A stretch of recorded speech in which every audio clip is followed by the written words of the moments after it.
안녕하세요, DI 든세입니다. 오늘은 파인님 모시고 인터뷰 나눠보겠습니다.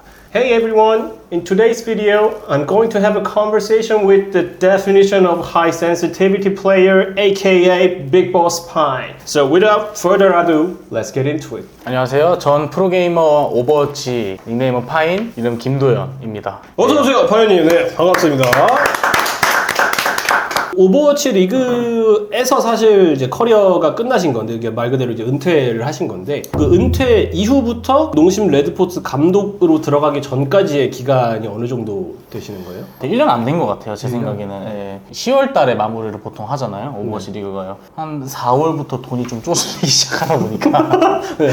농심 아카데미, 발로란트 이제 강사로 갔다가 농심에서 팀 하나 꾸려봐라, 뭐 이런 식으로 제의가 오긴 했어요.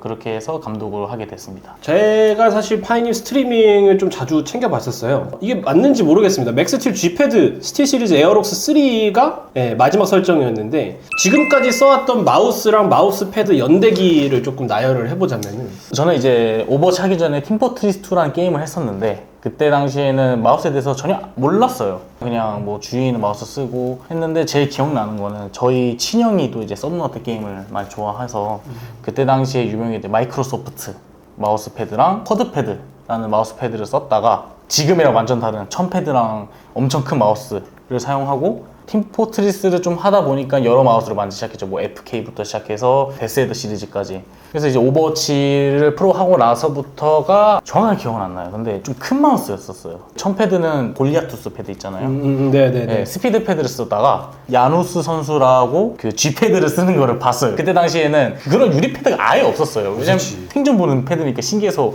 좀 흔들어 봤죠. 이거다. 감이 딱 온 거예요. 야, 이거 한번 써봐도 되냐? 넌 탱커잖아. 마우스 패드 필요 없어. 그런 뭐 네. 악담을 하면서 빌려서 써봤는데, 이게 또 인생 마우스 패드라고 뭐... 지금까지 쓰고 있습니다. 라이벌 100을 썼었잖아요. 잘하는 선수들이나 뭐 일반 선수들 보면은 모두가 그런 건 아니겠지만 비싼 마우스를 많이 쓰더라고요. 맞아요. 예, 가격 보면 살벌해요. 근데 제 맞아. 거 라이벌 100은 딱 25,000원. 25,000원? 아, 진짜 그 정도로 쌌어요? 그래도 일단 제 손에 잘 맞으니까 한 7년 정도 썼을 거예요. 지금 뭐 다른 거 쓰긴 하는데. 90년대생들이 모두가 거쳐왔던, 그때 이제 MX518 마이크로소프트 이노브 X 이런 마우스 유명할 때. 맞아요. 그죠? 네. 그럼 이노브 X 둘 중에 하나를 쓰셨던 거죠. 아마 X인 걸로 기억해요. X? 그 네. 무거운 거? 네, 엄청 크고. 맞아요. 거기다가 쿼드 게이밍이라고 그 아우디처럼 생긴 마크 그려져 있는 거 맞죠? 네. 게이밍 마우스 되게 패드. 뻑뻑한 패드 있어요. 맞아. 그거 쓰시다가 결국에 라이벌 100 접하고 맥스틸 G패드 접하고, 그게 거의 인생 조합이 된. 네, 완전 정착이 돼버린 거죠. 여태까지 좀 특이한 해상도로 여러 번 써오셨어요. 제가 알기로는 1366, 768 해상도 말고도 이제 여러 번 왔다 갔다 하셨고, 오버워치 내에서도 이런 해상도를 쓰신 이유가 팀포트리스에서 좀 영향을 많이 받으신 건지, 아니면 뭐 직접 게임 플레이할 때 좀 이점이 있다고 생각해서 쓰셨던 건지. 일단 1차적으로 팀포트리스2에서 많이 사용하긴 했어요. 4대3이라고 해상도가 있잖아요. 그게 이제 위는 좁아지고 옆으로 길어지는, 그렇게 쓰면 픽셀이 좁아지니까 네. 그만큼 화면이 움직이는 자유도가 더 높아지고 캐릭터가 커 보이는, 이게 언제부턴가 모든 게임들이 4대3을 지원을 안 하게 됐어요. 그래서 4대3 써도 16대 9랑 비슷하게 되거나 렌더링 스케일이 완전 자글자글해지거나 그랬는데, 1920을 적응을 못 하겠는 거예요. 그거에 대해서 적응을 해왔기 때문에 1920이 안 맞아서 그렇게 쓴 것 같다라고 생각하고 있습니다. 그래서 방송할 때 이제 사람들이 이게 화질이 안 좋아요. 맞아. 그러죠. 히트스캔 유저가 롱런 하려면은 어떤 요소가 필요하다고 생각하시는지. 제가 에임 강의나 선수 가르치거나 이럴 때 생각을 했었는데, 첫 번째 요소가 마음가짐 중 하나가 내 에임에 대해서 만족을 하면 안 돼요. 예를 들면은 제가 이제 뭐 정크타운에서 4킬 했던 거, 제가 4킬을 했어요. 너무 극단적이긴 한데 그거에 대해서 만족을 하면 안 되는 거예요. 거기에 취하는 것까지는 괜찮은데, 이 정도면 됐다, 난 완전 에임 마스터다, 이런 생각하는 순간 이제 끝이라고 본다고 생각을 해요. 마음가짐이 일단 1차적으로 중요하고, 이제 2차적인 꾸준한 연습, 그건 기본기고, 나이를 들어서도 이걸 유지하고 싶으면 운동을 해야 된다고 생각을 해요. 사실 운동선수 선수들 보면은 나이를 많이 드셔도 감각이 뛰어난 분들도 많이 계시잖아요. 몸이 움직이면은 혈액순환이 잘 도니까 그만큼 뇌랑 감각적인 게 빨리 전달돼요.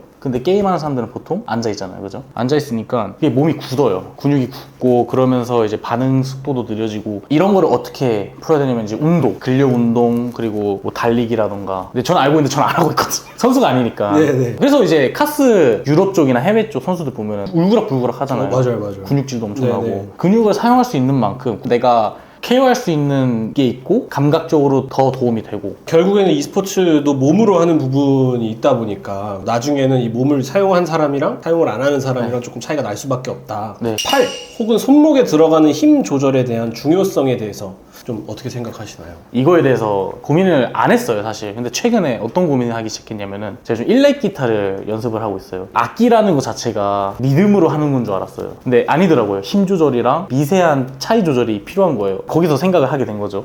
그러면 내가 만약에 플릭샷이나 트래킹 했었을 때 힘 주는 거랑 안 줬을 때랑 줬을 때랑 그 차이가 좀 많이 있을까? 그렇게 거슬러 오게 된 거죠. 그래서 저는 되게 중요하다고 생각을 했어요. 최근 들어서요. 에임에 대해서 공부도 많이 해봤고 그런 이론적으로도 생각을 많이 해봤을 때 악기랑 다를 게 없는 것 같더라고요. 그래서 되게 힘이랑 관련이 있는 것 같아요. 이 정도 힘을 줬을 때 이런 퍼포먼스가 나오더라. 이거를 좀 육체적으로 기억을 할 필요가 있다. 이런 얘기신 거잖아요. 네. 파이님, 근데 생각해보니까 팔이랑 손목으로 하는 거에 대해서 좀 인연이 있는 신 것 같은데, 제가 리큐피디아에서 잠깐 봤을 때는 배드민턴 네. 야구도 했었고요. 피아노도 쳐봤었고 이런 손목 유연성이 되게 중요하다고 생각해요. 맞아요. 제가 정답은 아니에요.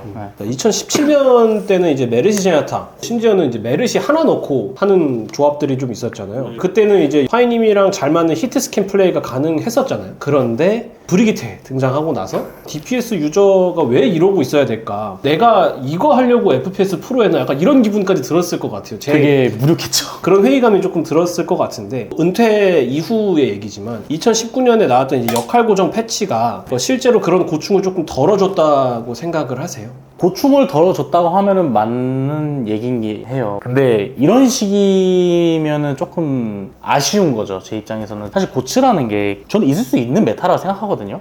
왜냐면 그게 오버워치 매력이잖아요. 여러 클래스를 사용하면서 여러 점 만드는 거. 문제는 뭐였냐? 느린 패치, 느린 업데이트. 제일 컸던 것 같아요. 아무래도 스테이지마다 쉴 수 있는 간격이 너무 좁잖아요. 선수들도 번아웃 오지 않게 좀 휴식도 해야 되고. 근데 그게 좀 많이 짧았었고. 근데 고치를 파괴할 수 있는 연구 시간이 되게 적었어요. 시도조차도 어려웠고. 왜냐면은 모든 팀들이 그러잖아요. 지는 거 싫어하니까. 제일 좋은 거 그럼 고쳐야지. 근데 결국 시간이 지나도 연구를 해봐도 이게 제일 좋은 조합인 거예요, 결국은. 시즌2 내내 이제 고치를 하다가 투투투를 내고 나서 다행이다기보다는 이건 좀 아닌 것 같은데 좀 다른 방식이 없었을까? 결국 투투투 나오고 달라진 게 저는 없다고 생각을 해요. 오히려 FPS보다는 쉴드 깨기 게임으로 또 이상하게 투투투 이후에 이제 투방벽이 거의 고착화되긴 했었으니까. 고치랑 다를 게 없다고 생각하거든요. 땅 따먹는 싸움이랑. 그래서 그냥 묵묵하게 저는 다음 패치를 기다리면서 연습을 했던 걸로 기억했습니다. 파이님이 은퇴를 결심하고 이후에 패치가 크게 나누면 역할 고정이 하나가 있을 거고, 이제 오버워치2 출시가 있었을 텐데, 역할 고정에 내가 꼈으면은, 아니면 오버워치2에 내가 꼈으면은 이거 다시 해볼만 하겠다 생각해 보신 적 있으신가요?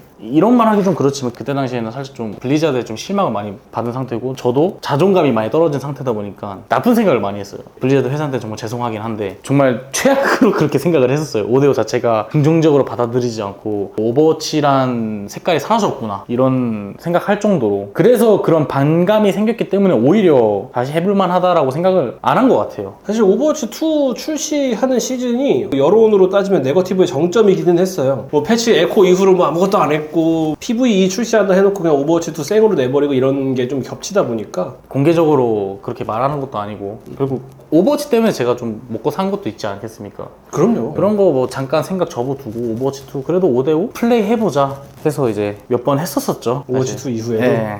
안 잡힐 리가 없지. 한번 해봐야지. 그쵸.